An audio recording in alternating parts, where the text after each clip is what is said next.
Sağlıknen hal, sevgili Kırım, el alı takımı doğanda yurtım. Belkim de bir dağa seni de görmem, ne olur alınız bizden son bilemem.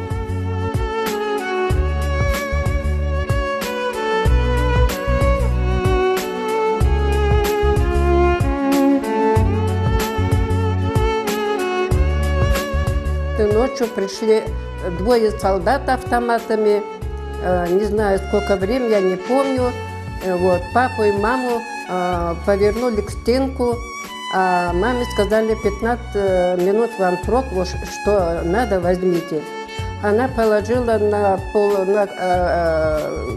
покрывали, что надо было необходимо, а сверху положила Коран. Солдат один из них взял и выкинул Коран. Не разрешили нам даже Коран взять.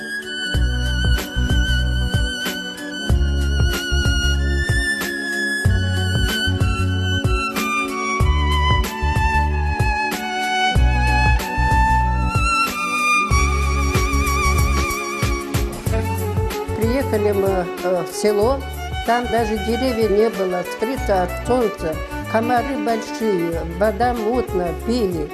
Папа заболел малярией, и первый год отец умер. Мама заболела, маленький ребенок, не знает, чем кормить, голодовали.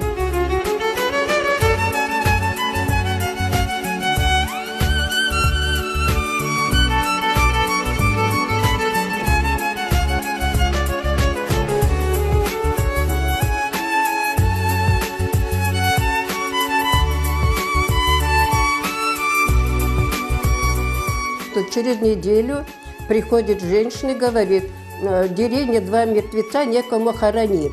Нашла на 2 мужчин, взяли настилку, лопатку, дали мне лопатку, мы идем теперь к маме.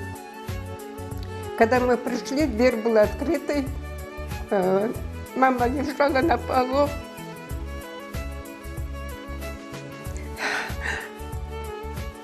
Они свернули на одеяло, положили на настилку, мы пошли хоронить втроем.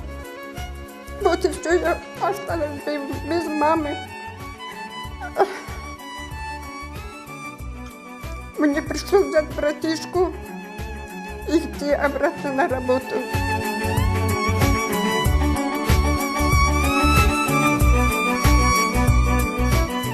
Врач мне дал даже лечение. Ну вот, 8 лет я работала вот так вот, черный рабочий. В 1993 году мы приехали в Крым, деревня Викторовка.